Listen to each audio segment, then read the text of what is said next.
Okay, so to summarize what we said, we started off with a brisa which says that the only tumah in the entire Torah which makes you tummy by moving you is a nida.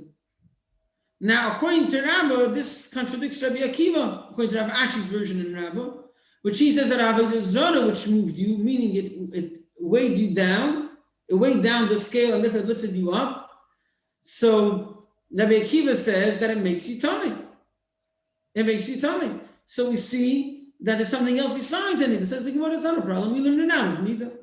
Okay. Then we brought the question of Rav Chaim Bar Guria, a Avodah Zarah which was taken apart to pieces.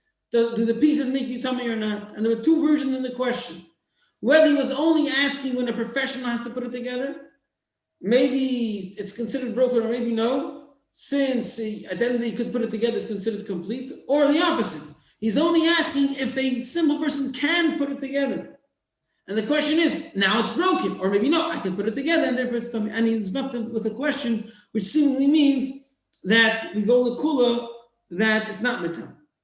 Then there was a question if you have a complete Avodah Zarah, which is less than a kazayis. For example, zvuv bal ekroim, the Avodah Zarah, which is the figure of a fly, that they would keep in their pocket. So, is it mitami? Because it's less than a kazayis, and we compare it to a mace, because Yoshia said he poured the ashes on the cave of Bnei Alam, so it's compared to a mace.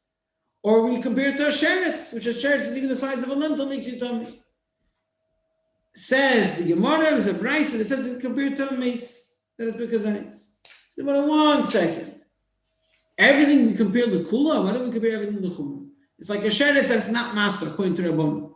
It's like a mace that it's only kazayis. It's like a nida that it's not if it's broken apart to pieces. How come? Why don't you take all the chumras that it's mitami b'kadosha from a sheretz, it's mitami b'maser, even ever misami, even the lifted rock from a nida, ba'oyel from a mace, is the Gemara is the Rabbanon. When it's Eisha D'Rabbanan, we always find the kul. Then the next Mishnah spoke about a boat. That a boat is tarred because it goes in the sea, and the pasuk points that out, which although it's an obvious fact, is coming to say that just like the sea is tarred because it's Hashem gathered the water together over there, so it doesn't become tamei, so too the boat also doesn't become tamei. Hananiah says the reason is because you cannot lift it when it's full. And the Torah compares wooden kalim to a sack, which a sack you could lift when it's full. What's the nafkamina? Either a earthenware boat.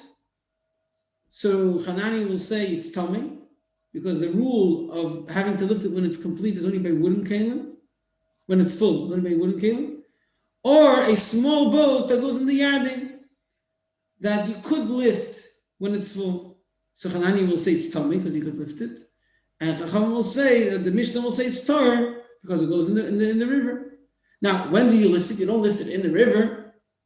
So Hanani ben Akavi came and said, I know. They load it and then they put it into the river. And now, years before, they knew the halacha that Sfina Sayadim becomes tummy, but they never knew why. And Hanani ben Akavi was the first one to say it.